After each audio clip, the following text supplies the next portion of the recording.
answering your astrology and metaphysical questions and questions about your natal charts. So if you guys have any questions, feel free to comment below. If you guys want your own natal chart reading or progress natal chart reading, the information for all of that is going to be in the description box below. So welcome to everyone. I see some of you guys are in here already. So welcome, welcome, welcome. So Nilsa, you said, does anyone know what it means to have all of your placements on your natal chart on the left side? What do you mean on the left side? Which houses are they in? Then you said you're excited. Yay, okay, I'm excited to have you here too. Hey Concern, how are you guys doing? Welcome, welcome, welcome. I'm answering astrology, metaphysical questions, and questions about your natal charts or whatever you guys want to talk about. So feel free to comment below and let's see what questions you guys have for us today. Aries moon. Okay, so Aries moon, a few things. So first of all, you're here to start a new cycle. It's probably going to be a new emotional cycle for you on that soul level, okay, for Aries moon. A lot of the time, Aries moon is going to crave their individuality. They want to be free in this way. They want to be able to do their own thing. They want to be able to be their own person. Now, the moon sign is usually the mother. When you were growing up, if it's not the mother, dominant feminine role in your life, if it's not this person, then you can look at the home overall and just like the feminine energy within the line. So usually like for all the moon signs, when the child incarnates, they have a specific emotional need that they are looking for. So either they get a mother that fulfills that for them. So either you would have had a mother that allows you to have your own emotional space, your own freedom, your own individuality, or it might go into the shadow aspect of Aries where it's like, maybe it was a very suffocating dynamic. Maybe she didn't allow you to have your own emotional freedom, or just like allows you to be your own person, or just like, you know, she was maybe like seeing you as an extension of herself. I've noticed, now obviously I haven't seen enough of this to say that this is a fact, but I've noticed a lot of the time Aries moon people tend to move away from where their family is, and it's probably because of this like space that's needed to be themselves. Welcome, welcome, welcome to all people joining. How are you guys doing? Nice to see you guys as well. I'm answering astrology questions, metaphysical questions, and questions about your natal charts.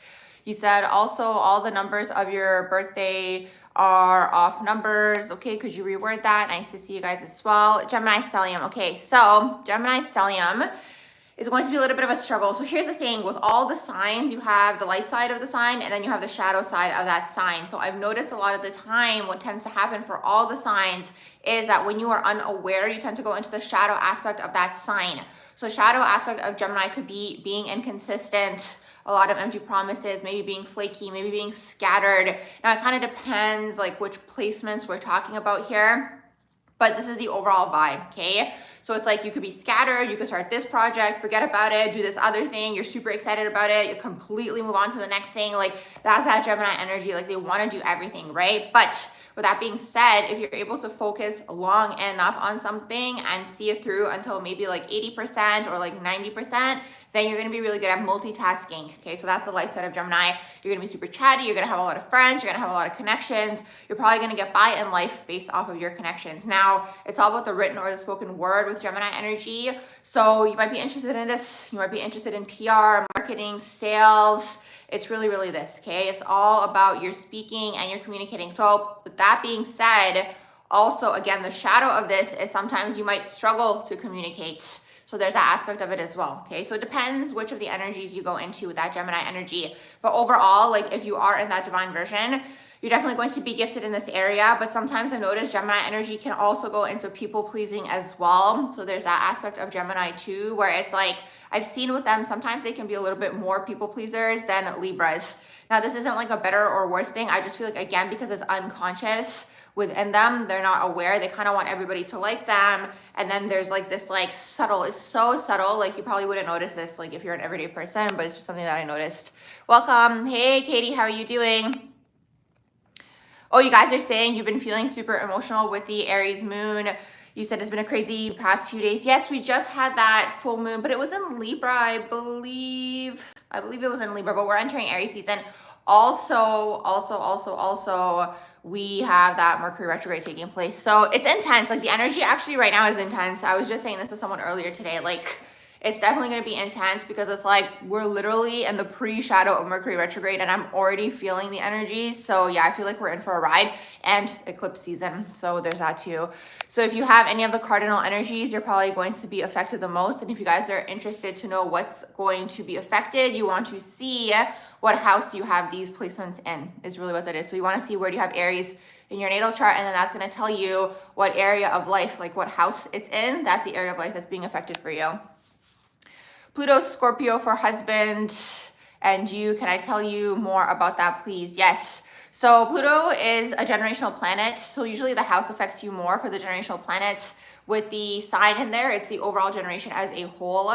So Pluto and Scorpio are millennials. So you're both millennials if you both have Pluto and Scorpio. Basically, like, the generation incarnates and they have a specific karma that they need to clear with each other, within themselves, within the family line, and then for you on that soul level as well. So for Pluto and Scorpio, which are the millennials, Pluto is in its home, which is Scorpio. So it's a lot. It really is. They're clearing anything to do with like the mother wound, anything to do with like intimacy issues or fears of abandonment, attachment styles, attachment problems, anything to do with like, you know how we have like the hookup culture going on, conversations around that. Like, even when I see like all these people talking about dating and dating rules and manipulation and dating, like that's all like Pluto and Scorpio shadows, basically. Like, they're purging this out of the system, out of the collective, out of themselves, and then overall for the collective as a whole. So there's so many things for Pluto and Scorpio. Also, it's going to be with money, like how we make money, our relationship with money, like that's all Pluto and Scorpio. So that's kind of what they're purging. It's a lot of generational things for Pluto and Scorpio. Like, they're clearing and purging a lot. So energetically, it's definitely intense. You said intense, you feel anxious and like you need to do a lot of things.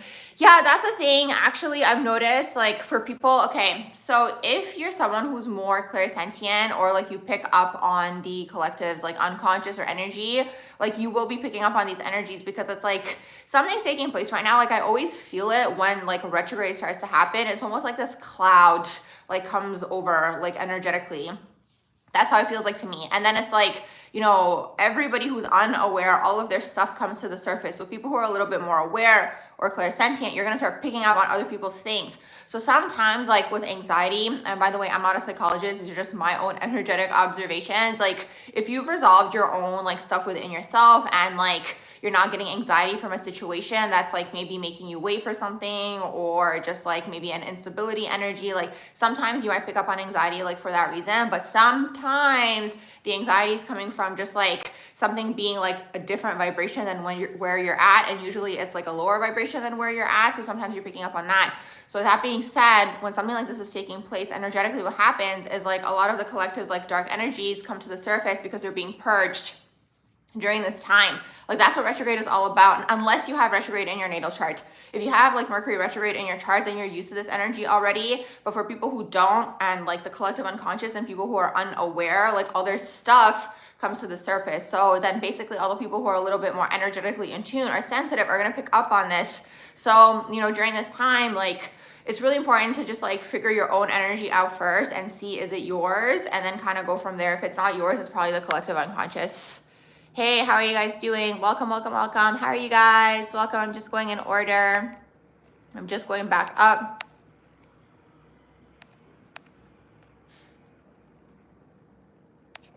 Any sort of like 8th house synastry or composite is always like, it depends on the evolution of the two people, okay, with like this type of energy, because it's like it can either be such like a divine awesome energy when it's like in its higher versions. It can be a healing energy, it can be a deep connection, it could be like a long lasting connection, absolutely. But when it's in its lower versions, it can be like turbulent, intense, controlling, possessive, jealous, like all of the shadowy things. So always when you guys are looking at like synastry or composite charts, you always want to see where are the two people at energetically, like in terms of their own evolution.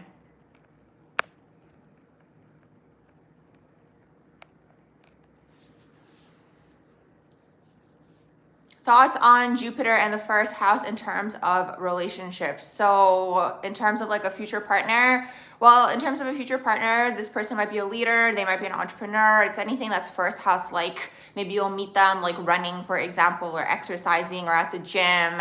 It could be this, okay? But like Jupiter in the first house is expanding, like Jupiter's expanding that first house for you. So it is expanding the house of the self. So there could be like It's interesting. It depends on your chart, but like if it's opposing your 7th house, well, there could be a lot more of like you picking yourself first before you get into a relationship or figuring out who you are first. Like it could be this as well because it's expanding the house of the self. Scorpio, Sun, Moon, and Mercury. Welcome, welcome, welcome. You said, can I talk about interceptions and how they work? Yes, absolutely. I have a video on this if you guys want to know more in depth, and then I talk about the intercepted. I think I talk about the intercepted signs. I'm not sure if I go over the intercepted houses, but regardless.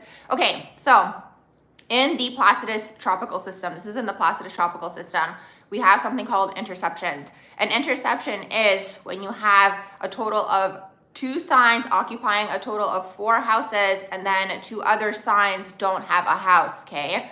So let's say, for example, you have Aries occupying your 1st and your 2nd house, and then you have Libra occupying your 7th and your 8th house.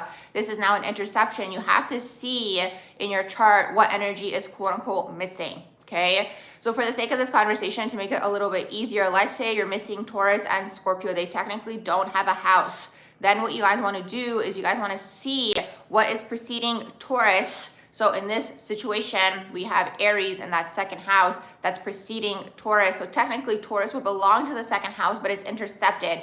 So you have Taurus in the 2nd house intercepted. Same thing. Then you will go and see where is Scorpio. It's always going to be the oppositional energy, but just so you guys know how to do it for yourselves, okay? Then you want to go see where do you have Scorpio, okay? So Scorpio is missing. What's preceding Scorpio? In this case, you would have Libra in the 8th house. So then technically Scorpio would belong to that 8th house. So now you have Taurus in the 2nd house intercepted, and you have Scorpio in the 8th house intercepted. The energy is sandwiched. It's sandwiched between the houses. It technically doesn't have a house, but if it did, these are the houses that it would belong to. Once again, this is in the tropical Placidus system.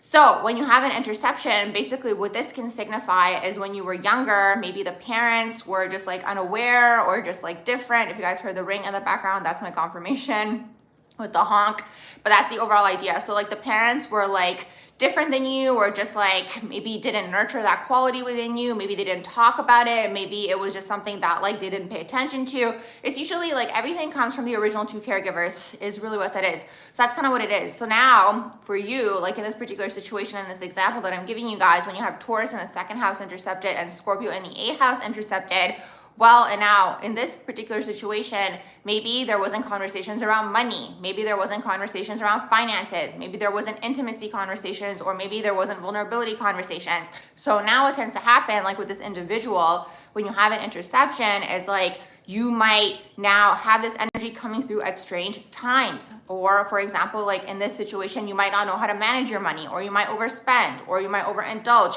or you might go into debt. That's kind of like the overall idea. So now every sign and every house is going to mean its own thing. Now, also what I've noticed for people who have interceptions, they tend to have intercepted planets or placements. And I've noticed a lot of the time, like if they have an intercepted planet or placement, like what this signifies to me is that this is a huge like part of your purpose in this lifetime because it's swallowed up. So you guys can kind of look at it as like, this is just from my own conclusions, like usually the area that you struggle in the most, or you have the most amount of challenges in, or you've overcome something, like a lot of the time that is part of your overall life purpose. So it's this. So now if you have, let's say like your moon, let's say it's in Scorpio in the 8th house intercepted, well now this adds a whole different layer to the story. So that's the overall idea with interceptions. If you guys want more details, check out I think it's under my miscellaneous astrology playlist. I go more in depth there. Welcome to everyone joining. You said you've been married for 24 years. Yay, I'm glad that resonated. So you guys are definitely in that divine version of that energy. Absolutely. It can definitely be like a very intimate, deep dynamic when it's in that light version. Let's see, what else are you guys seeing in here? You said worst case scenario for a 5th house Saturn return, not pregnant, trying to be or likely to be. You feel people talk about life before the return, but less about the issues during the return itself. Okay, so you have Saturn in the 5th house. Usually Saturn in the 5th house, it depends on your overall karma. It's something you would have to look at your overall natal chart. But like Saturn in the 5th house always has karma around the inner child or children. So with that being said, sometimes when people have Saturn in the 5th house, they might have children when they're very young, or they might have children very far apart, or they might have a child around their Saturn return like you mentioned here. It could be that. Or more often than not, what tends to happen, like the quote unquote best case scenario for this energy, is to have a child after the age of 35 when Saturn quote unquote matures. So that's kind of like the way like Saturn in a way is blessing you. You can look at it that way, because it's like, first, there's a lot of other things that you might have to figure out for yourself first. Obviously depends on the whole natal chart, but like it could be this, okay? So this is the idea. There's still karma around children, and it can also signify not having children at all. So the energy is around children because it's like, it's all about the inner child, and it's like the inner child healing, because sometimes people are healing their inner child through having children, okay? So with that being said, when you're going through your Saturn return, basically the way that I see it is like, Saturn is officially like that first Saturn return. It's putting you onto your path of adulthood. That's kind of how you can look at it. So up until that point, it's like, it should technically be like a form of extended adolescence if you really think about it, because there's a lot of things that coincide with your Saturn return, the first one at least. You have the prefrontal cortex developing and all these types of things. So when you're going through your Saturn return in the 5th house, not only is it affecting your 5th house, but it's also opposing your 11th house of friendship. So during this time, you could also, let's say, meet someone who's more mature as well. Like, let's say like you're looking to get married or date someone, like you can meet someone who's a little bit more mature than you when you have Saturn in the 5th house. So like Saturn has restricted the area of like fun for you, relationships, like dating, like the fun aspect of dating, children, the inner child, creativity, like that's where you get restricted. So around your Saturn return, you can look at it as like you're clearing things out so you can get maybe more in tune with your creativity, or maybe like, you know, overcome some sort of hurdle or obstacle when it comes to your creativity, because it's like, it tends to be the father with Saturn when you're younger, but throughout your life, it'll be your managers, it'll be anyone who is in an authoritative position above you. These people are going to restrict this area for you. So the area that gets restricted for you is the area of creativity. Now, like I was saying, also because it's opposed to your 11th house, maybe there's something taking place here where it's like during your Saturn return in the 5th, you're also like resolving issues maybe with your friends or your friend groups, or like your mind in this way where it's like the creativity of the mind and expressing your ideas. So it can go in a lot of different directions, but like the main thing and the main like way that I see it, that first Saturn return is like, it's clearing the path for you to put you on adulthood first of all, but also to put you on your path. Okay, that's kind of how I see it.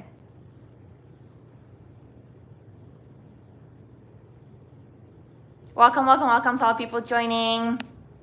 You can look up your natal chart on any website, type in your birth information there, and then if you have questions, come back here and type them in the chat. Thank you so much for the likes. You said Aries season is rough for Aries moon. Yeah, because it's like, it depends what house is going through for you, but yeah, it depends what house is going through for you. It's going to give us a little bit more insight to know like what it's going to be affecting. But anytime like there's any sort of change, like the first thing that came to mind was like you're probably closing out certain things or like ending certain things. It could be this. Okay, so you said you have Lilith, North Node, Saturn in the ascendant. You were also saying on your natal chart, everything is on the left side. There is nothing on the right side of your chart, and your birthday is all odd numbers. Okay, that's something that I would have to see visually to fully understand your question, because I'm curious to know also about the houses. I'm curious to know about the signs, because when you say on the left side, like what's going on, yes, I'd have to see that visually. Okay, so you said, as a Scorpio, what do you need to know right now? Okay, I have so many Scorpio videos.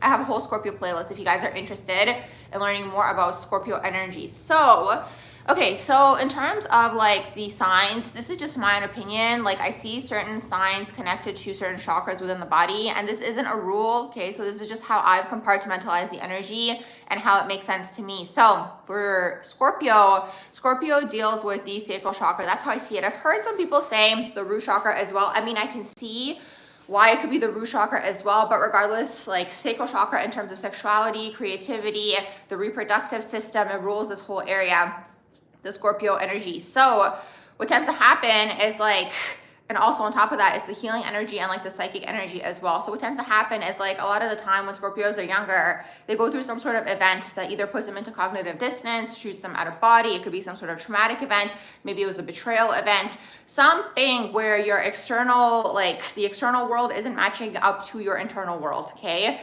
So when you're younger or underdeveloped or just unaware, what tends to happen is because it's not matching, you go into the lower version of Scorpio. You are now psychic, okay, but you're not aware that you're psychic, intuitive, whatever term you want to use, but you're basically a little bit out of body.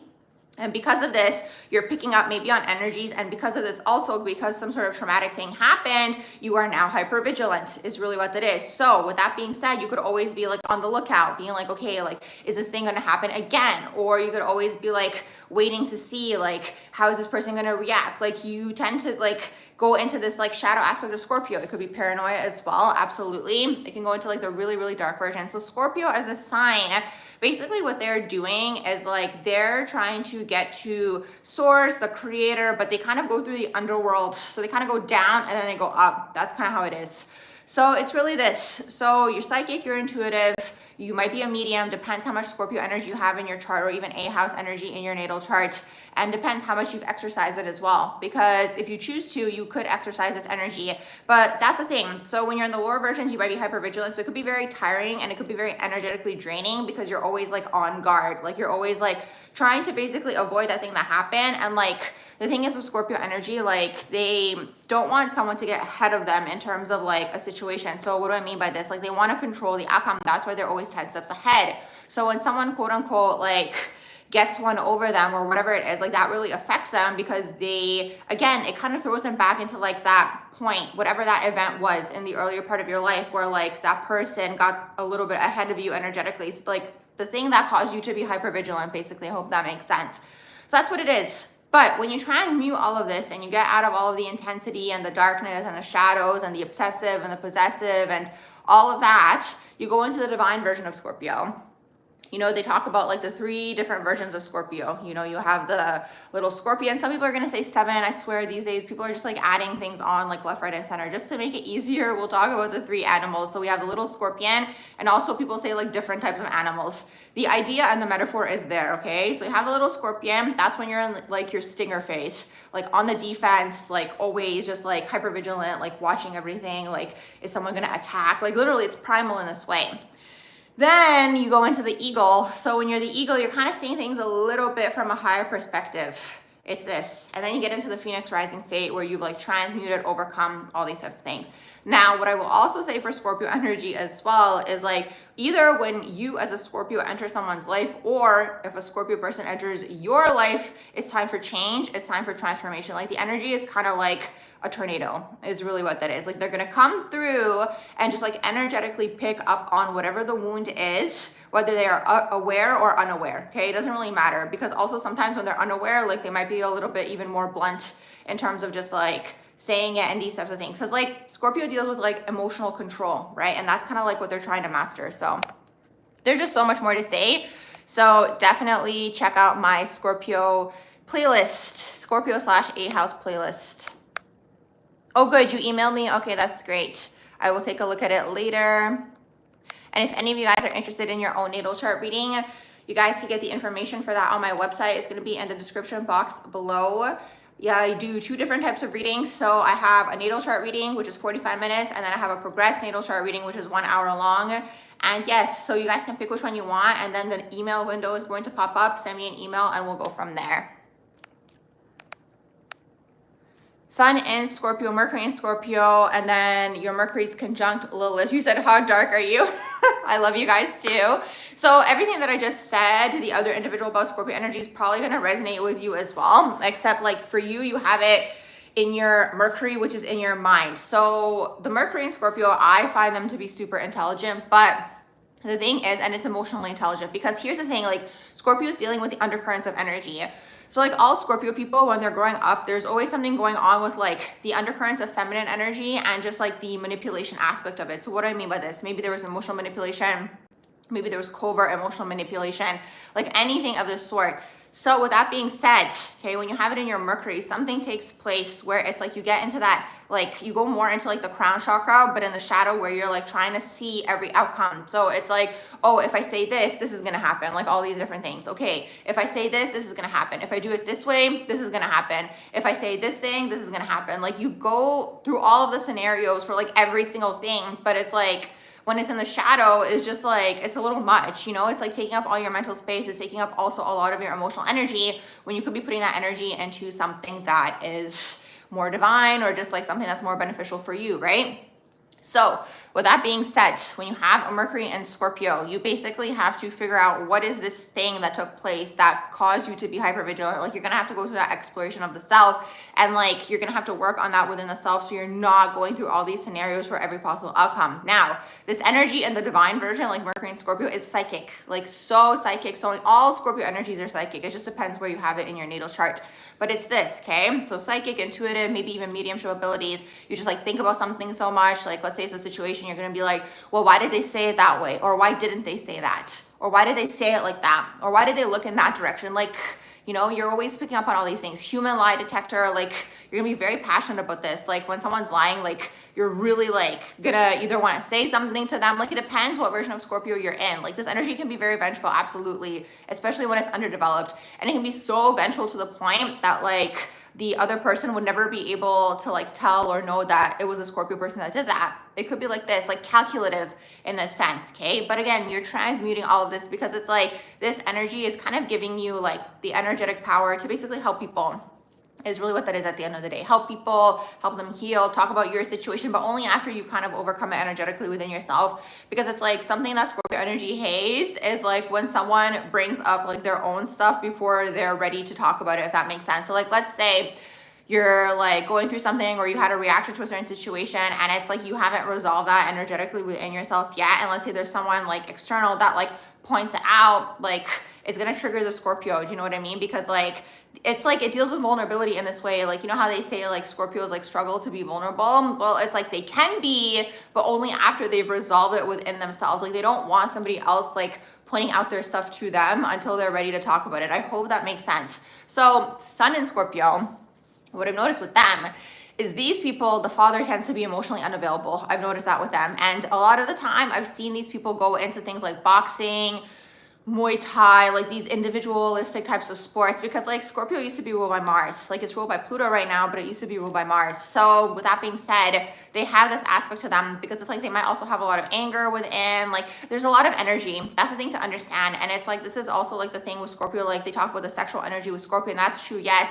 And it's like when the sexual energy doesn't have an outlet, whether that's creative or like you're focusing on a project or a goal of some sort, it goes into the shadow of just like being obsessive, putting that maybe on a person, like going into codependency. So like there's just so much to say is really what that is. And then Lilith, you guys can look at Lilith as like Scorpio's like little, or like Pluto's little cousin. That's how I see the energy. Like it's your shadow side, you know? It's like you have these certain shadow traits that you might have to work through or clear or like heal or transmute, like whatever term you guys want to use, purge, like out of your system is really, really what that is. And then you have to look at the whole chart to see like what is the potential of the overall energy, to see why you're purging these energies.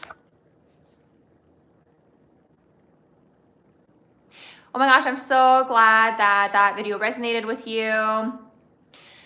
Concern said, you said an interesting thing that Scorpio basically wants power and control, but in this world we learned that we never have power and control. Exactly. That's the whole, that is like the Phoenix rising state of the Scorpio person, is to get to that point of neutrality where they understand that most things are actually not in their control at all. And also in like the Scorpionic energies, like pursuit of trying to control the thing that they're trying to control, they either push it away or they make that thing happen. So what do I mean by this? Like, for example, one of the main things with Scorpio is like the fear of abandonment. All of the water signs in their own way, but with Scorpio, it's like the underlying thing here is like the fear of abandonment, or like the person leaving them, or like loss, because a lot of the time, maybe there was a lot of loss in the earlier part of their life. Maybe there was a lot of death. Maybe there was like the metaphor of loss, like whatever it was, like there was some sort of loss, right, that took place. And like that could be the underlying thing here.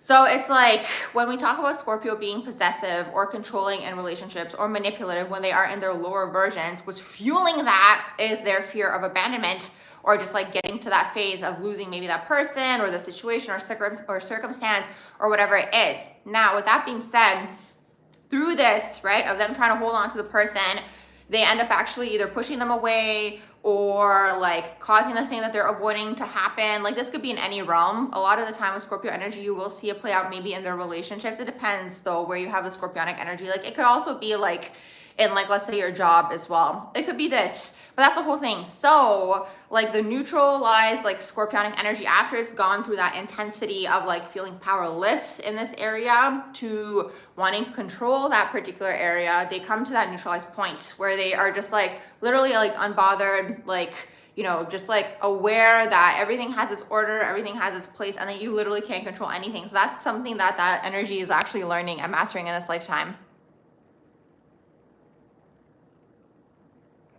I'm just gonna go back up.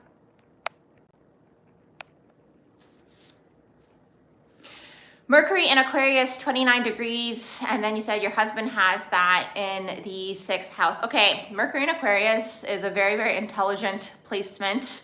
29 degrees, you don't get out of that sign until you master that sign, so you might go into the shadow of that sign. That's usually what happens with like the 29 or like the 0 degrees. You tend to go into like the shadow aspect of that sign. So what's the shadow of Aquarius? Might just be like always being a contrarian, always rebelling.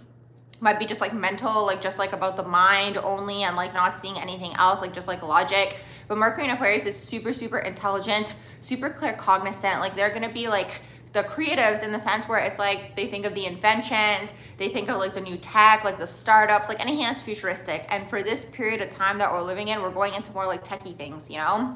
So the Mercury in Aquarius can be this. Now, for someone like another person from Mercury in Aquarius, maybe it's going to be like a certain fashion outfit or whatever it is. Like it could be that as well. Sometimes I see the fashion industry connected to Aquarius energy because it's like futuristic is really, really what that is. So super intelligent with the Mercury in Aquarius, super ahead of the time. Like a lot of ideas maybe that the Mercury in Aquarius person has had in the past, like they've probably come into fruition now already, just like through other people. So it's interesting for Aquarius energy, like the whole karma, I guess you can say, with the Aquarius energy is like it used to be ruled by Saturn.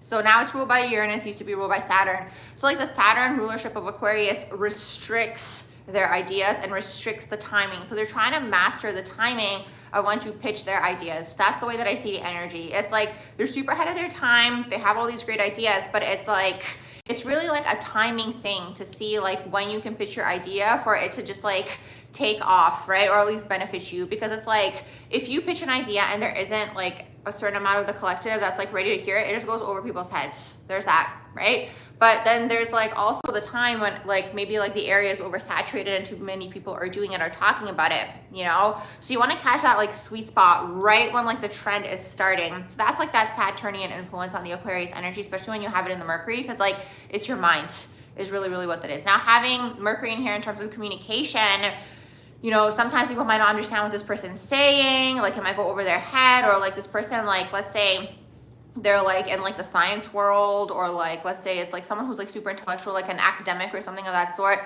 Well, when you look at like these individuals, like sometimes they have like their specific lingo that they use that like the everyday person can't necessarily understand. Like if you're gonna read like research papers or whatever it is, they're gonna use all these terms, and it's like, what are you even saying at this point? Like it's only like conversations that like they can understand amongst each other, like let's say like professors or like the higher academia people is really what that is. So having Mercury in Aquarius, right? Like obviously it's not just gonna be in the science realm, it's like in every communication realm. Like you communicate in a way that's like, again, like ahead of the collective. So it's like you'll have to figure out how to pull it back, because a lot of the time it's like we think that everybody is like us is really what that is, because it comes naturally to us. So for Mercury and Aquarius person, like they're just like naturally ahead of their time, you know? And it's like sometimes people might be like, oh, Aquarius is aloof. It's not that they're aloof, it's just like that everybody else isn't like understanding what the Aquarius person is saying, you know? Yes, today's theme is Scorpio energy. Concern said, would you recommend a natal chart reading for children? Your niece is 6 years old. Can a child's reading be oriented towards the educational goals, career direction, and personality development? Absolutely, absolutely. It would actually be beneficial, because then you can see how you can help that child. Like if you look at their moon sign, you'll see like what the child's emotional needs are. You can see like what area they might have challenges in to like prep them for this. Yeah, absolutely. I think it would be actually very beneficial for people to know their natal charts at an earlier age for these reasons, because you'll see that like certain energies are there. I actually met someone recently and they were telling me, I think they were telling me it was based off of their numerology and not their astrology, but regardless, like they were saying how like they followed, it was numerology. I'm pretty sure like the parent did some sort of numerology. So the parent like did some sort of numerology and saw like what the child's gifts were. And like at an early age, like this person was like in their early 20s, was already like in a certain type of career where they were excelling. And it was because they were kind of following the path of just like their numerological divination type of thing, right? So same thing with like astrology. It's like you can see these things and it's going to be helpful because it's like if you already have an energetic predisposition, and that's kind of like how you can look at astrology, right? If you have an energetic predisposition to do something, why would you do something different? Because if you do the different thing, like it doesn't mean you can't, it's just going to be harder, you know? So like let's say in your astrology, it's like predisposition for you to be good at fashion, for example, but then it's like, you know, maybe someone around you or society is telling you to be the doctor, well, it's going to be more challenging for you. Do you know what I mean? Or it might take more time, or like it could be like under a certain transit, you might prosper in that area. So it's like, it's definitely beneficial to know at an earlier age, I think at least. Also, I do feel like in the future, they're going to start teaching astrology in schools. You guys heard it here first. Let's see, what else are you guys saying in here? You're welcome.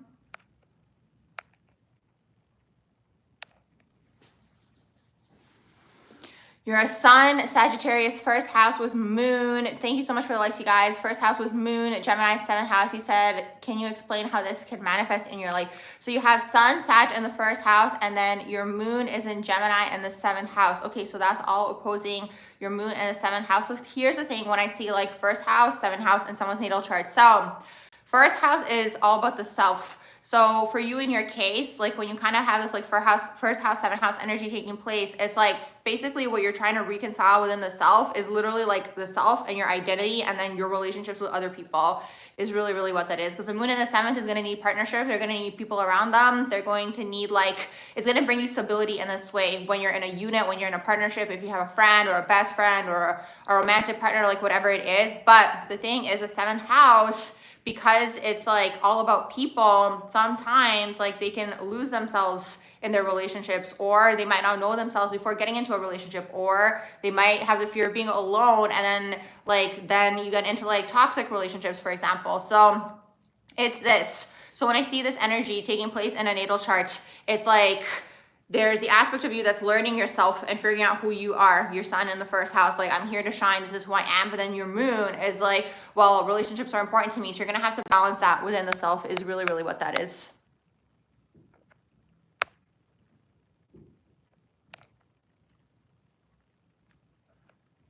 You guys can look up your own natal charts on any astrological website.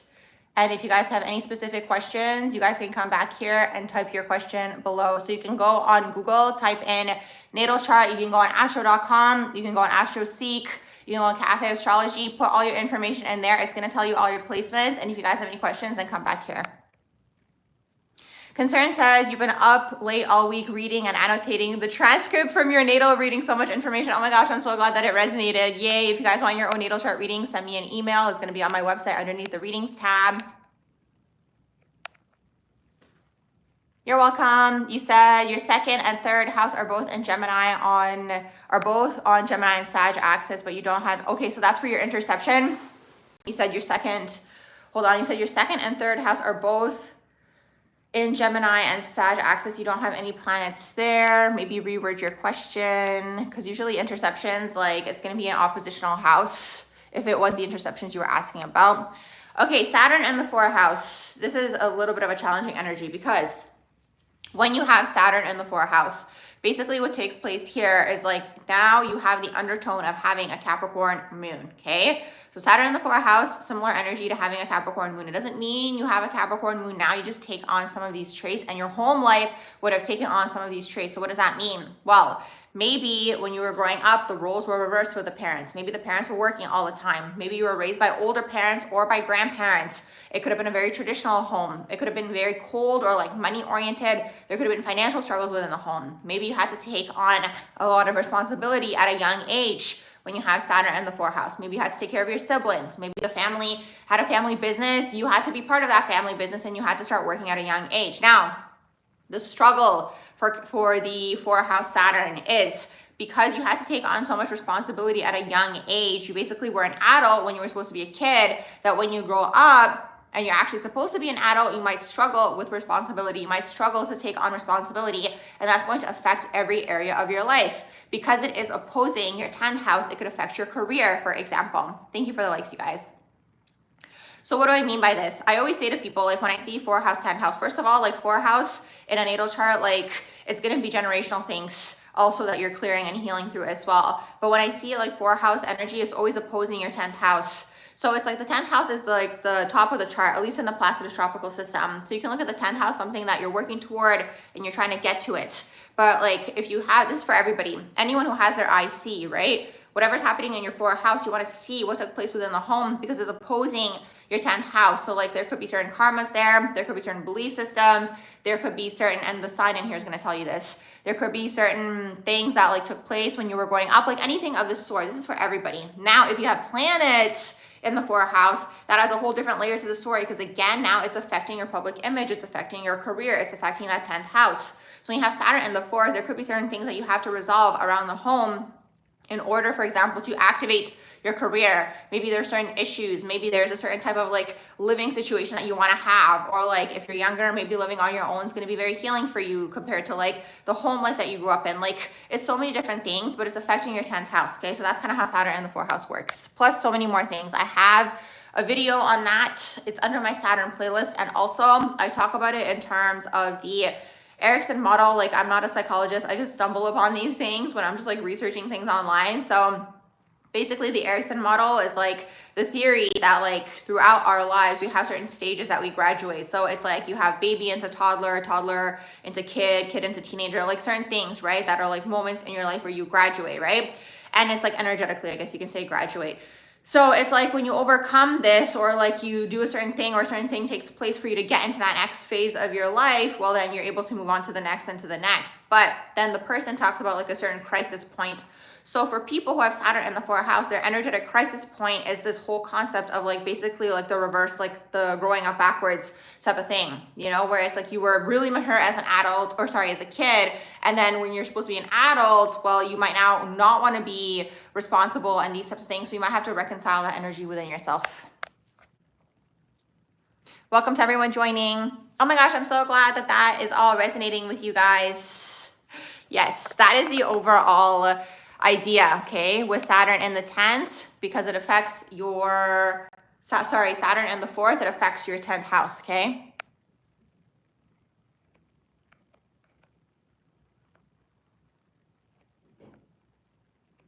How are you guys doing? I'm just going back up.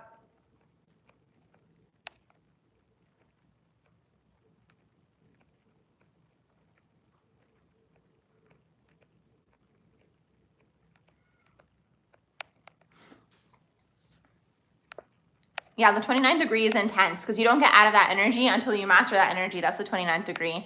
You said your mother is Scorpio Sun, Mercury, and Mars. So intense. Yeah, Scorpio is so intense, especially when the energy is underdeveloped or like unaware, like people who are unaware that they have this energy. When you tap into it, like as a person who's like maybe not involved with that individual directly, because sometimes when you're directly involved with someone, you don't sense it as much because you're used to it.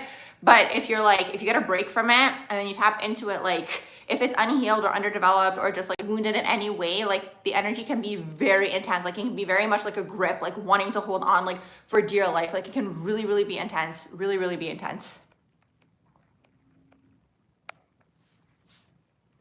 Can you speak about family units and karma? Your dad's rising and sun. Your rising is your next kid's son. And then you said happens again with the youngest child and loops back to your mom. That's so interesting. So the dad's rising is your son, and then your rising is the next kid's son. So there's something going on here with like the identity within the family. I'd have to get more information and like focus on that to see why that's exactly happening. But definitely like when you guys see repeating things within family lines, I was just thinking about this today, because you'll see a lot of the time like the moon signs might repeat, or even if you have different moon signs for different kids, like the parents were like in a different situation or just like a different emotional state when they were raising the kids.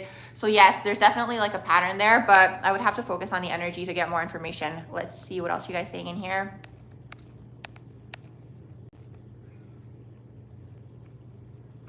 So Barbara, read your interceptions in Aries and Libra. You also had Moon in Aries intercepted. Full reading really fleshes out the meanings of interceptions. Yay, I'm glad that resonated. Yeah, you guys will see a lot of the time if you have intercepted placements, I find that like they're actually playing a huge role in your life purpose or something that you have to clear in this lifetime, or just like something you have to bring to the surface. Like you'll see this a lot of the time, and like there's always going to be connections like taking place like within the rest of the natal chart. Like you will see that there is like a theme or a pattern if you have something intercepted, because it's like in a way you can also look at interceptions as like the disowned self, or just like the unacknowledged self, or just like a part of you that like really wants to be seen but you're not even aware that it wants to be seen, or like maybe you're playing small in that area. Like it can manifest so many different ways, but like that's the overall idea.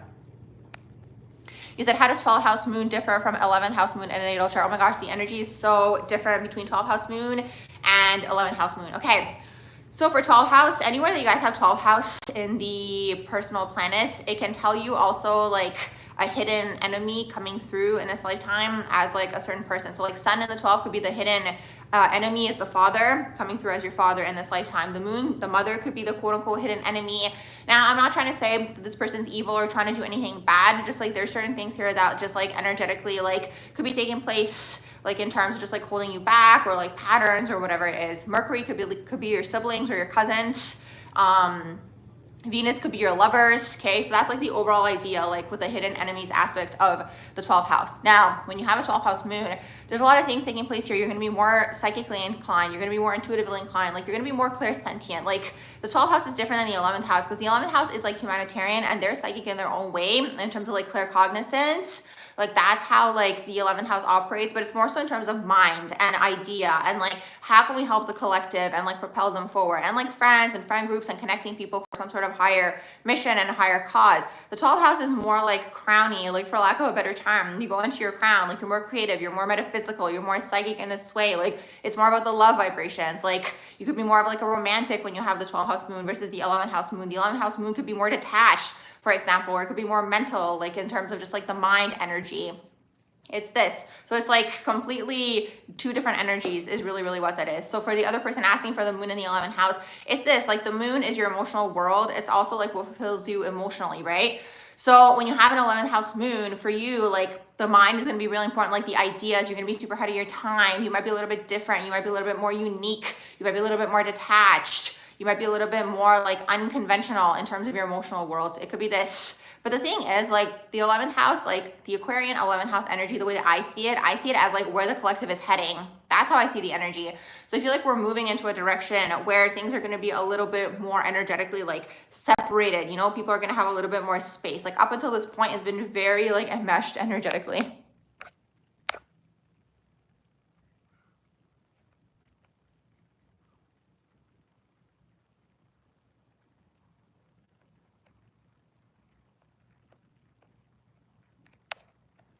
How are you guys doing? Oh my gosh, Lydia, you caught me live. How are you? I'm just going in order, so I will get to the questions at the bottom in just a second. Do Pluto in the first house attract stalkers? Absolutely, they can.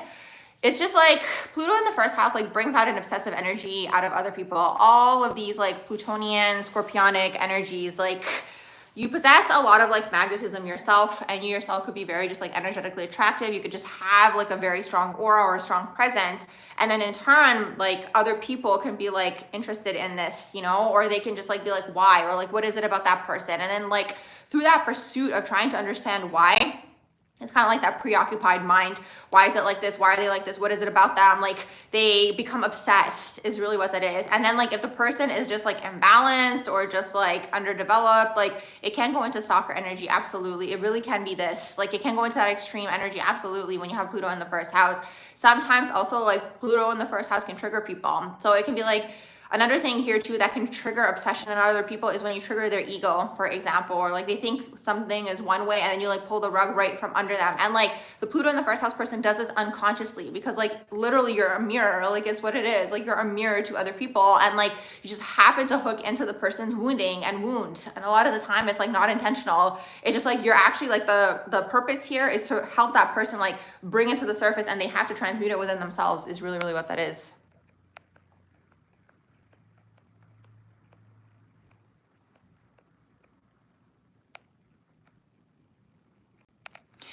You said anything good coming out of eclipse season. I know usually people like they always put like fear out there and like these types of things. And it's just like, here's the thing. Here is the thing. If you want to be like the best version of yourself or just like try to reach your ultimate potential or just like try to like even merge with your higher self, like just like be that divine version of yourself, you're going to have to go through change is really what that is. And you're going to have to go through transformation. And the thing is with all these things that take place, like even if there's something like that's happening with the eclipse, like an eclipse like brings something to the surface is really what that is. Like it's bringing your own shadows to the surface. Like that's really what's happening. So it's like people want the end result, but people don't want to do the work. And it doesn't work that way, unfortunately. Like it's like if there's certain shadow traits, because up until this point, like the way that this earth plane has been, like it's been very trauma based and it's been very much like shadow. And I feel like we're at peak wounding.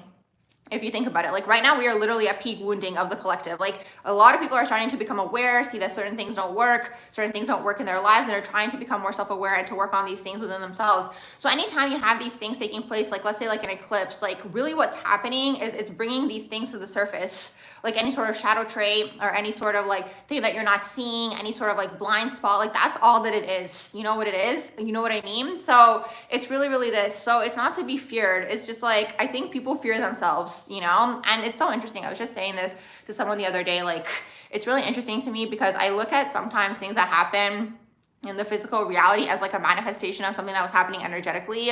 So up until this point, like when everybody was wearing like the MASKS, like in like the physical reality, like around 2020, you guys are gonna have to like read between the lines here a little bit. So when everybody was wearing those, it was kind of like a physical manifestation of people like not showing their true selves and not showing like their true colors, right? So at this point, like those have quote unquote energetically come off, right? So now people are gonna have to be more true to themselves and honest with themselves and just like honest overall with other people and these types of things, right? Like people won't be able to hide anymore.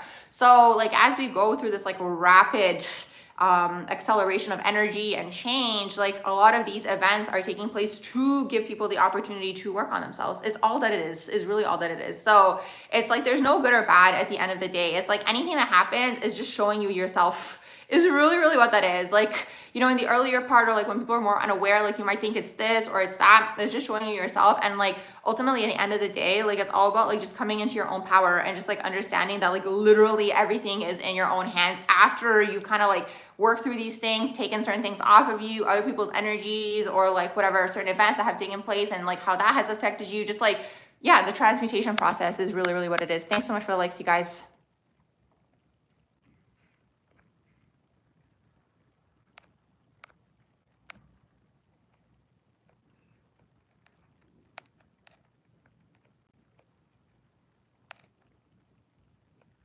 Okay, so for the people that are putting your birthdays in the chat, you guys can go on Google and type in natal chart. And you guys can go under either like astro.com, AstroSeek. You can go on Cafe Astrology and put in your birth information there. And through that, you will get your whole natal chart. And if you have any questions, you can come back here and then ask your question about your natal chart.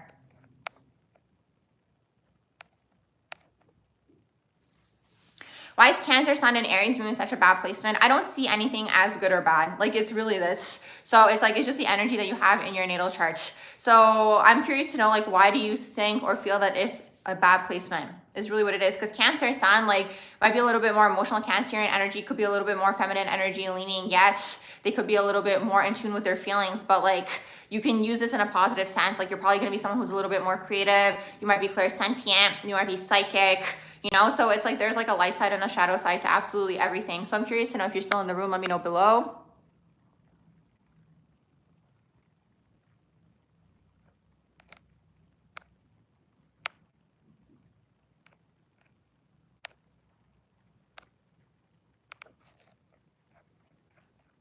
Okay, I'm just going back up.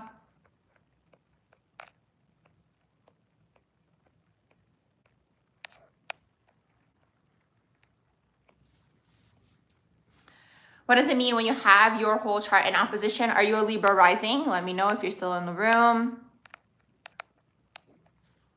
Sun opposite Neptune. Okay. So when you guys have any sort of like Neptune aspects, either to the sun or to your ascendant, what I've noticed is people don't see you clearly. I've noticed this. And also something that can take place with these aspects is sometimes people can project their idea of you onto you, or like their dream of you onto you. I've noticed these things can take place. So it's this. Also, you yourself might not see yourself clearly either, but I've noticed like this is something that takes place with any sort of Neptunian aspects to like sun or the ascendant.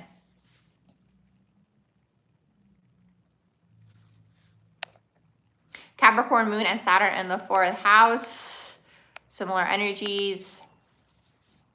Aries ascendant having Sun, Venus, and Mercury in the 5th house and Jupiter in the 7th house. You said, how will it manifest in love life and business? So you're an Aries ascendant, and then you have Sun, Venus, Mercury in the 5th house, and then Jupiter is in the 7th. Okay, well, that makes sense that you're asking about your love life, because that's all like love, dating, and relationships, and Jupiter in the 7th is also relationships. So Jupiter in the 7th, like these people unconsciously, or just like more when they're more unaware, what happens with them is like they feel incomplete if they don't have a partner, because it's like it's almost like, you know, from a higher self level that like when you're in a relationship of any kind, it could be a partnership, it could be like a romantic relationship, it could be a friend, whatever it is, like you kind of have this sense that like when you're in this unit with another person, that like you're then going to activate abundance for yourself. It could be this, okay? Now, Jupiter in the 7th is a very good business person as well. You're going to be good at negotiations because you're also asking about business. So Jupiter in the 7th is good for that as well. But you'll see like sometimes these people, I've noticed, like sometimes there's people who are like really seeking for the one, or like really wanting to get married, or like really wanting like a partner. And it's like usually people who have like 7th house themes in their natal charts, because it's almost like from a higher self level, they like know or like are aware that like after they get into this unit, that then the next part of their life is going to take place. So for you, it's in the Jupiter. So the Jupiter in the 7th house is this, like you really like have this like awareness, or like you're not aware that you have this awareness, like it's almost like unconsciously, like it's there, that like, you know, when you get into this unit with another person, you're going to activate abundance for yourself.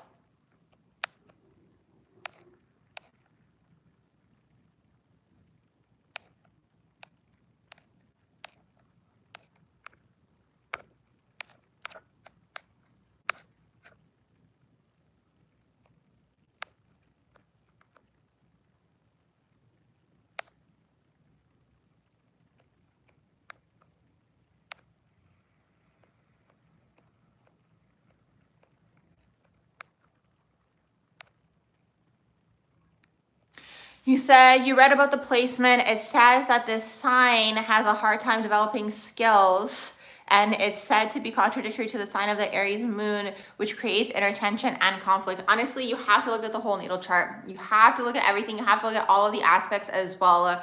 So it's this. Let's see, what else are you guys saying in here?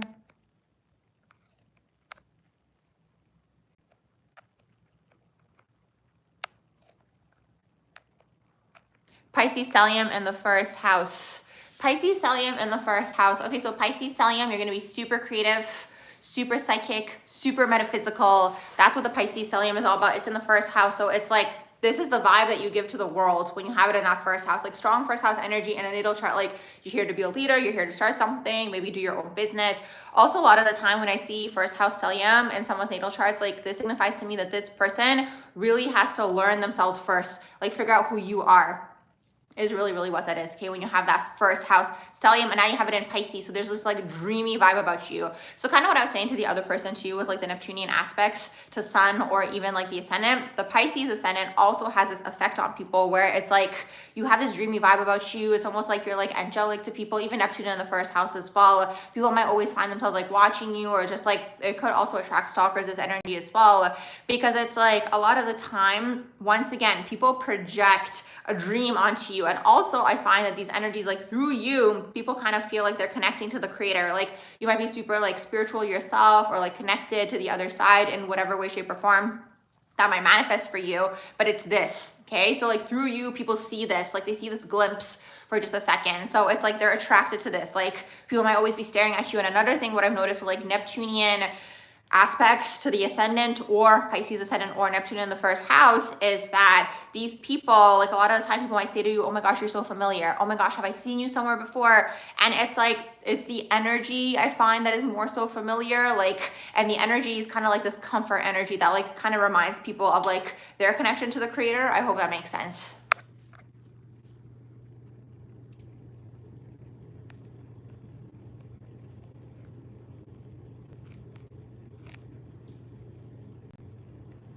Okay, Aquarius, Venus, good question.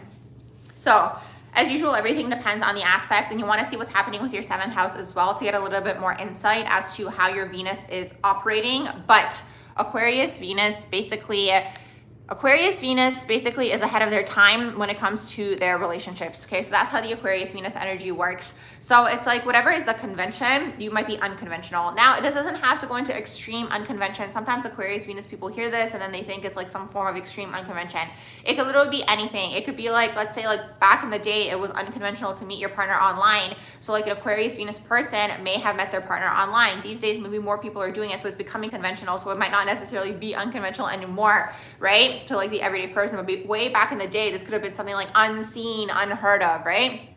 So when it comes to your relationships, right, with the Venus and Aquarius, you're just ahead of your time in this area. Like, it's kind of like where the collective is heading. Like when I tap into it, like it's kind of like relationships with like a purpose or like a cause, or it's like we're gathering here together for some sort of like common cause, or just like how can we help the collective together? Like it's a mental energy in your Venus. So it's like you connect with people through the mind, okay, through the ideas, through just like, you know, more than just small talk is really, really what it is, okay?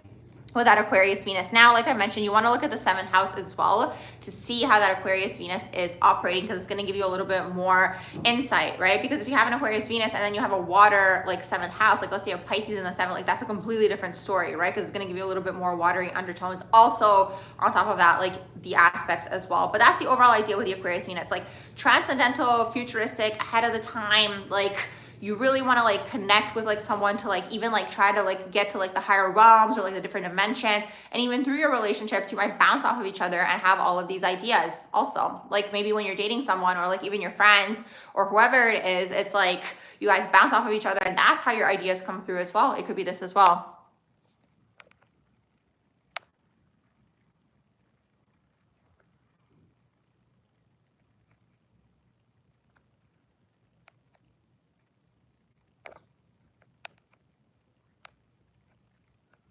You're welcome. I'm just going back up.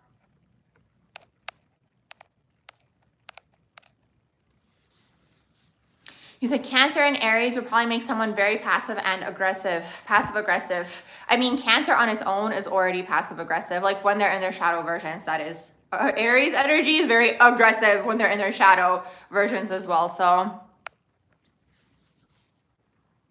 you said, what if you're a Sagittarius rising and you don't resonate with this sign as well at all? So what you want to do is you want to see what degree is it at, because if it's at the later degrees, maybe you've progressed out of it already. Maybe you've progressed out of Sag into the next sign. Now, sometimes I've noticed also for people, you know, you want to see like, here's the thing, because also there's something called like chart rectification, because the question is like, how accurate was your time of birth?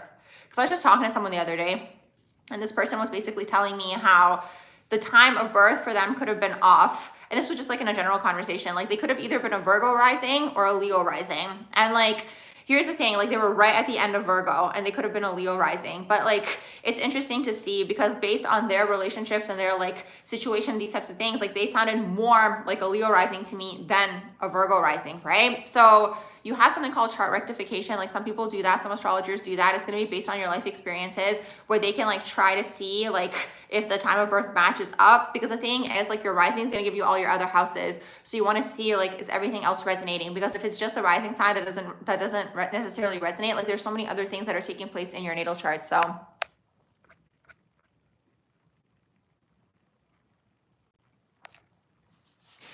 okay, North Node in the 11th house and South Node in the 5th house, Aries. Jupiter is in the 2nd house, Capricorn. Venus is in the 7th house, Gemini, and Saturn is in the 5th house, Aries. You said, please tell you the jobs, careers that would suit you. Okay, so You got 11th house in there. Your north node is in the 11th. You got south node. Your south node is your past life. Your Jupiter is in the 2nd house. Venus is in the 7th in Gemini.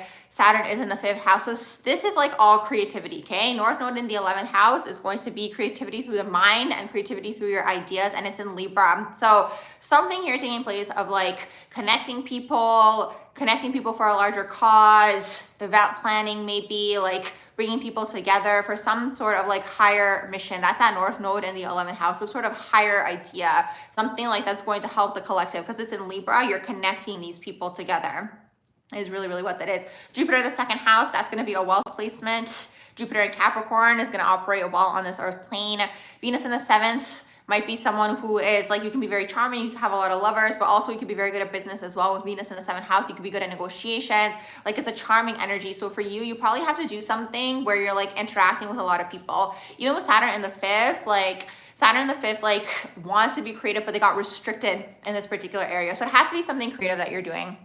Is really what it is ultimately. Like Venus in Gemini, maybe it could be like something to do with social media or talking or chatting, like networking, connecting people together. So it's this.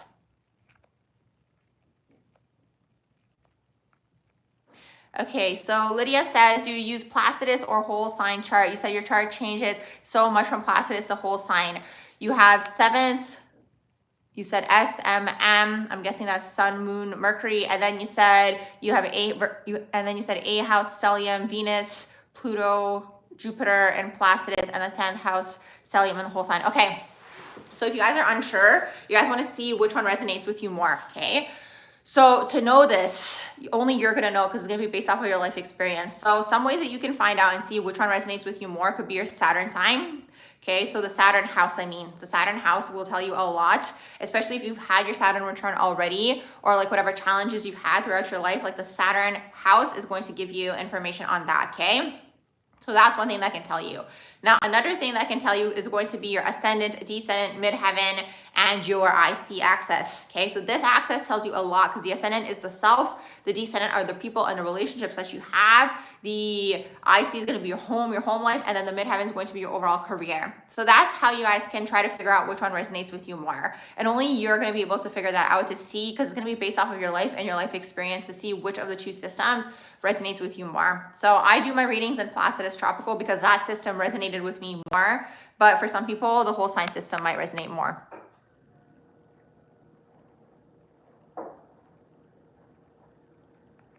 What does it mean when your whole sign or your whole chart is in opposition, the signs and the house? You said even all of your planets are in opposition, signs and houses. Your Libra rising and sun is in Pisces and in the 6th house. Yeah, that happens to Libra rising. So your whole chart is basically flipped. It's a little bit of a struggle because Libra rising, okay?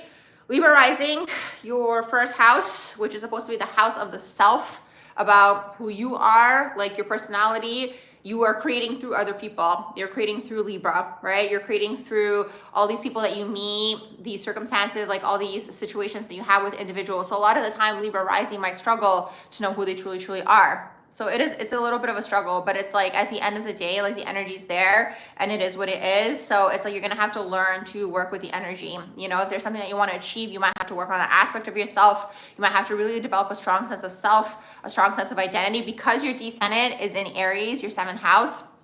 You could attract a lot of aggressive people into your life. The Libra energy, or like the Libra aspect of you, could very much be like a people pleaser. So it's like with the descendant being in Aries, a lot of the time Libra rising attract a lot of like Aries types of people, because it's like you might be like the yes person to the Aries person, like always like jumping when they say how high. The Libra rising person can be like, yeah, like let's do it, you know? And it's like, I mean, if the dynamic works, the dynamic works. But it's like a lot of the time Libra can go into like not just self-sacrificing, they like mold almost like to the people around them.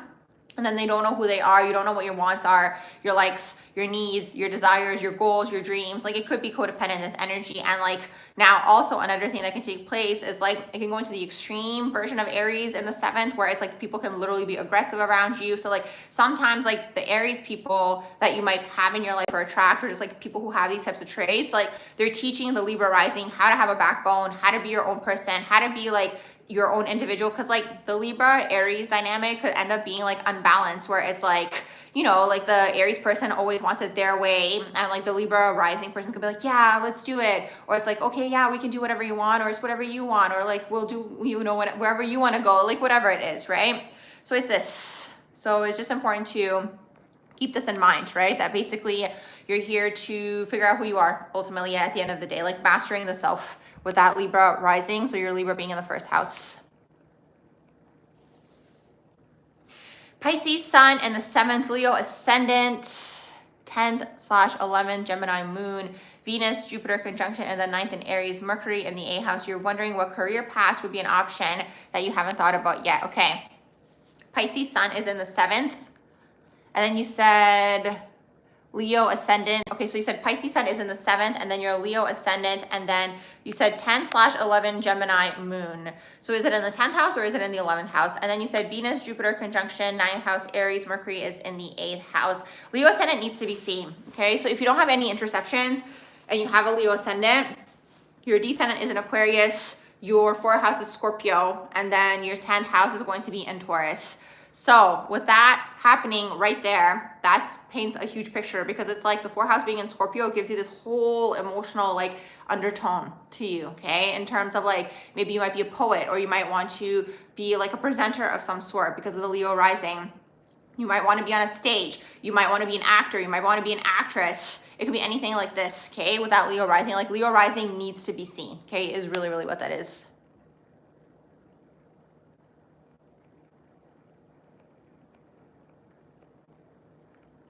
Okay, so Lydia says you're in your Saturn return right now.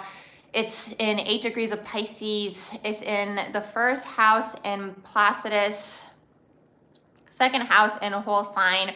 What would you say that you need to work on? It's in opposition to your sun. So you're in your Saturn return right now, and then your Saturn is going through your 1st house, and then it's opposition to your sun. Okay, it's all about the self. So when you have Saturn in the 1st house, and basically it's opposing now your 7th house overall, basically what takes place in the earlier part of your life is the father or the dominant masculine role in your life, or then your teachers, your managers, like all authoritative figures throughout your life, like restrict your expression of the self is really what that is. Like your identity, like who you are as a person gets restricted. Maybe you want to do your own thing, like have your own individuality, be your own person, do your own thing, and that gets restricted for you. Like this is something that takes place. So now when you're going through your Saturn return, these issues arise once again, because they're being cleared. You guys can look at Saturn return. This is how I see it. It's like, it's clearing out your path to put you on your overall path, like where you're meant to be in this particular lifetime, what you're meant to be doing. And also wherever you guys have Saturn in your natal chart, it's like this area basically is like the area that you're also mastering in this lifetime. So having it in the 1st house, it's the self, like really figuring out who you are, what you want to do, what you're here to do, like who are you is really, really what that is. Now having sun in the 7th might struggle with exactly this, you know, like figuring out who they are. It is in Virgo though, but like the 7th house is about other people. It's about, you know, your interpersonal relationships. You might struggle with people pleasing. So there's this pulling energy that's taking place energetically, where it's like you're really meant to figure out who you are, what are your like wants, needs, and desires, and that could be like a theme that's coming up for you during this time.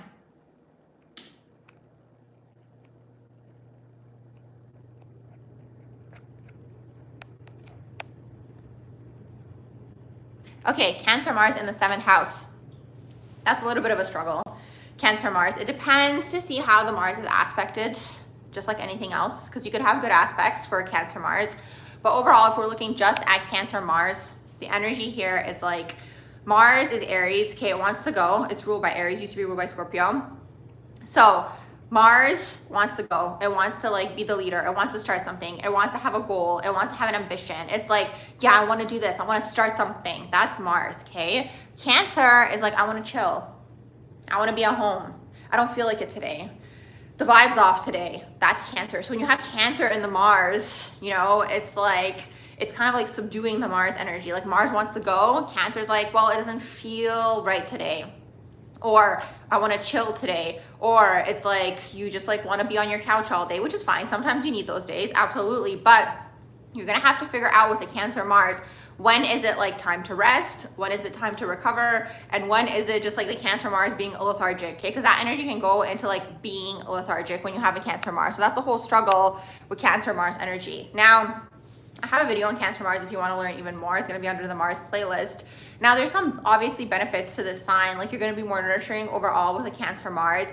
For Cancer Mars people, what I've noticed with them, what's really, really important to them is like when people notice like little things about them, you know? So it's like, let's say one time you were hanging out with your partner and you said to them, oh, I really like cupcakes, for example.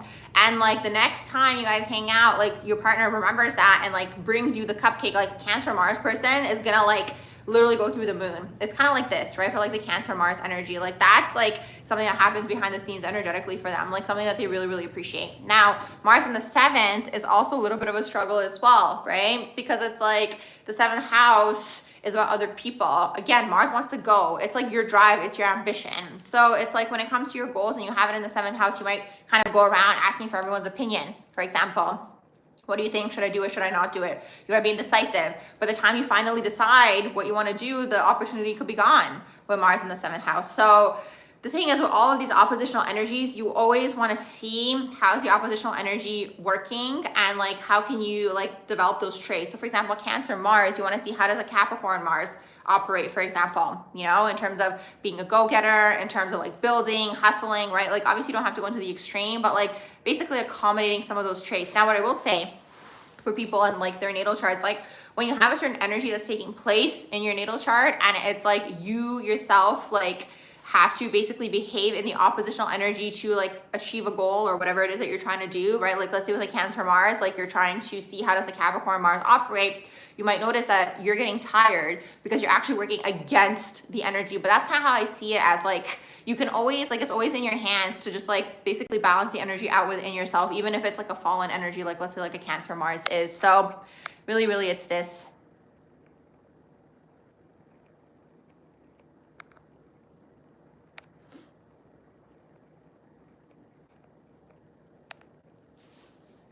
Your Saturn return will be in the 6th house in Aries.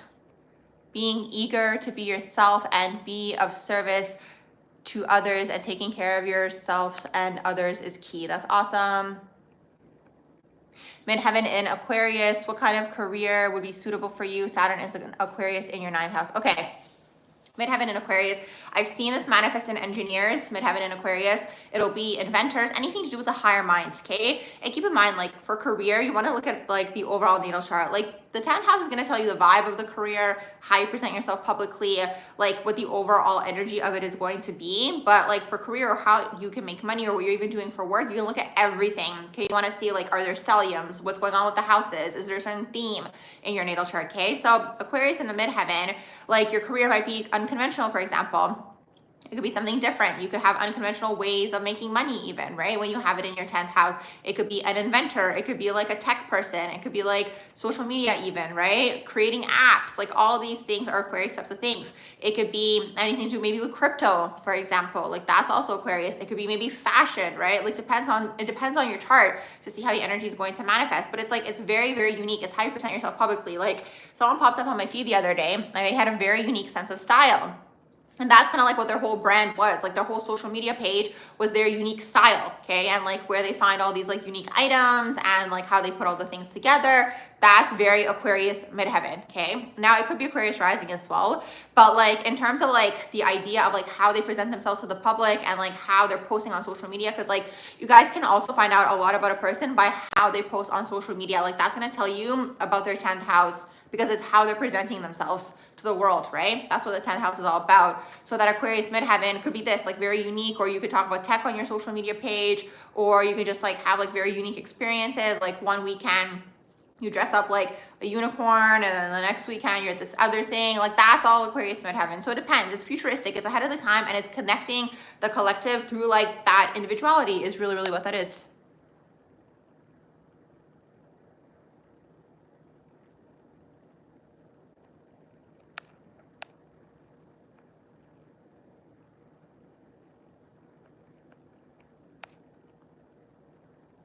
Thank you, thank you, thank you in the chat. You guys are awesome. Vedic astrology is awesome. I think, here's the thing, I think all of these tools are available to us and you want to look at everything. That's the thing. Now, if you're studying it or you're doing readings, you have to see which one resonates with you more. But if you're learning about yourself, you might as well look at everything. Because I think there's like information in everything, absolutely. Like Vedic astrology is one of the most ancient types of astrology, is really what that is. And also I find Vedic astrology to be really good or like useful for people who are like looking for their spouse or their partner. Like there's a lot of information on that in Vedic astrology because they have a lot of different charts. It's very complex. They also have like all of the different stars that they talk about as well. So it's good in this way. Like you want to look at everything is really, really what that is. Pluto in the 11th house. Yes, I have that video coming out soon. So Pluto in the 11th house, basically wherever you guys have Pluto going through, whatever house it's going through, this is the area that is transforming for you in this particular lifetime. So it could also be the area where you felt powerless in, and it could also be the area where you try to control, okay, at one point, and eventually you neutralize somewhere in the middle. So with Pluto going through your 11th house, it's the area of friendships. It's the area of your individuality, of your uniqueness, of expressing yourself uniquely, of your ideas, of the futuristic way of thinking, of being ahead of your time. So it's like when you were younger with Pluto in the 11th, maybe someone around you, you shared your idea, or maybe you had like a unique sense of style and they were like, why are you doing that? Or like, don't share that. Or like they shut you down. You felt rejected. You felt powerless in this area and maybe you didn't express it. And it's like, it's happening behind the scenes. That's kind of like what's happening with Pluto. It's not necessarily something that's going to be out on the surface. No one is going to notice this about you. You might not share this with people. Like this could be happening internally, especially if it's retrograde, okay? So then you go out of like feeling powerless to wanting to control that area. So maybe when you're older and it's like you felt powerless in this area, maybe you enter a job or something. I'm just using this as a random example where you're like sharing your ideas all the time and you're like, it has to be like this and it has to be like that. And like everyone has to listen, So it could be this, and eventually you neutralize somewhere in the middle. So when you get to like that middle point, it's like you're just like unbothered at this point. You're sharing your ideas, you're expressing yourself, you're being unique, you're like sharing all these like futuristic ways of thinking. And it's really this. So you kind of go through this journey, like wherever you guys have Pluto, you're going through this like whole transformational journey through that particular house.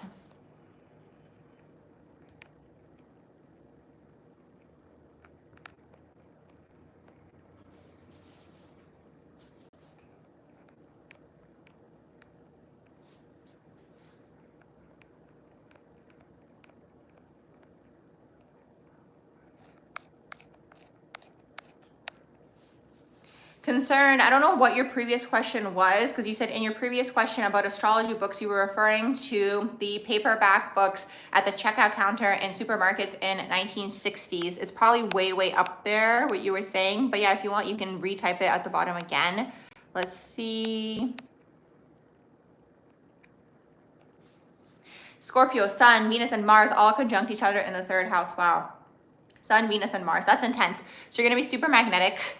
Mars in Scorpio is also intense. All of the Scorpio energies are intense. You're always going to feel it within a person. Like even if they have other placements that are a little bit more lighthearted, I find that the Scorpio energy always takes over. Like you'll always feel strong Scorpio energy within someone's natal chart. Now, you do have it in your 3rd house. So I'm curious to know if Scorpio is occupying your 3rd house overall, because, and this is also something that I wanted to mention to the Mercury and Scorpio person earlier as well, is sometimes Scorpio in the 3rd house can struggle with communication as well. They can struggle with speech, or they might just not necessarily talk a lot, or maybe they just like are more telepathic when it comes to their communication. Or you could just like not, like when you're like doing a test or something, like you can kind of like look at all the different outcomes, for example, of like the answers. Like it could be this, like you could learn in a different type of way when you have Scorpio going through your 3rd house, even Pluto in the 3rd house as well. All these energies could, like, this is something that can manifest. Now when you have Sun, Venus, and Mars in here, that's really intense, because it's like Mars is your drive, which is awesome. I like Mars in Scorpio because it's like it's gonna be behind the scenes, it's gonna go after its goal. When it's in like the divine version and it's like putting the obsessive energy on a goal or like an outcome or something that they're like seeking in terms of like some sort of ambition, it's great for this. Like the outlet, like in a positive sense, it's like going to bring that thing through, right? When you have it in the Venus, it could be like possessive, let's say in relationships.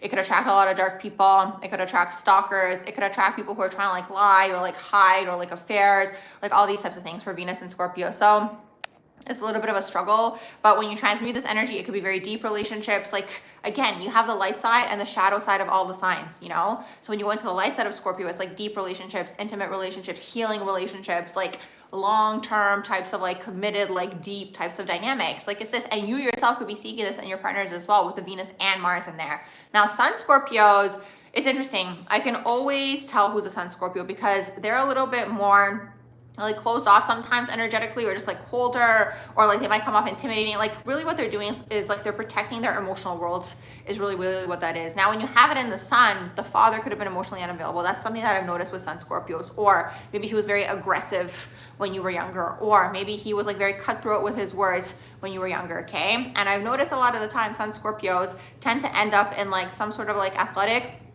situation where it's like solo sports. So like maybe it's like boxing, like something that like releases the anger, because like Scorpio can also sometimes have a lot of anger as well. Like it's all the emotions, it's just like literally on steroids. Like you're feeling it like really, really intensely. Like that's kind of like how Scorpio energy is.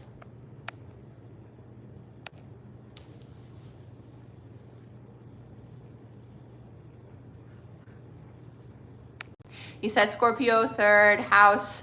You said you soak up energy of surrounding real quick, talking to people and getting a fast grasp of their intentions. Absolutely. It's that too. So with the third house energy in there, it is all about speech and communication and wanting to communicate and sharing. You could be interested in poetry too with Scorpio in there as well. What's my sun, moon, and rising sign? Try to guess. The people that know, don't let them know. You said you can tell Pluto in Aquarius is very fun at the moment. Excited for the next retrogradation of it. Yes, I'm loving Pluto and Scorpio a lot.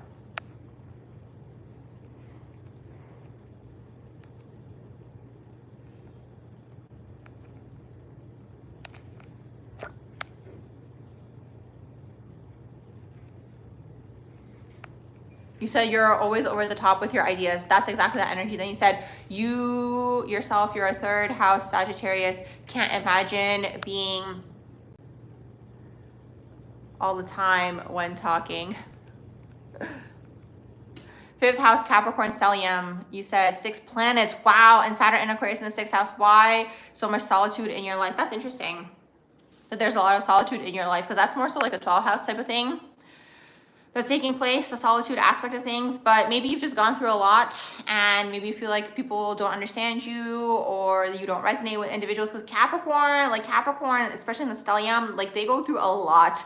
I always feel a Capricorn person, and I always love Capricorn people because it's like they're so real. So they don't have time to waste. That's the thing with Capricorn energy. It's like they don't have time to waste anymore. Everything's out on the surface with them.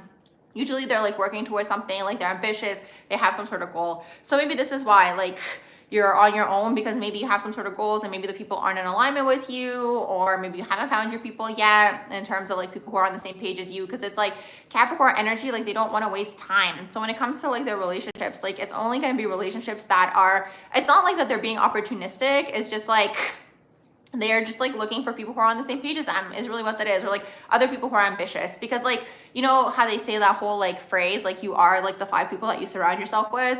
Well, Capricorn people are aware of this, whether it's unconsciously or consciously. Like they have this awareness to them that it's like if they're around like lethargic people, like those people are going to hold them back, is really what that is. So like you probably want to find people who are also like ambitious just like you, or have some sort of goals or ambitions in mind. So maybe it's this.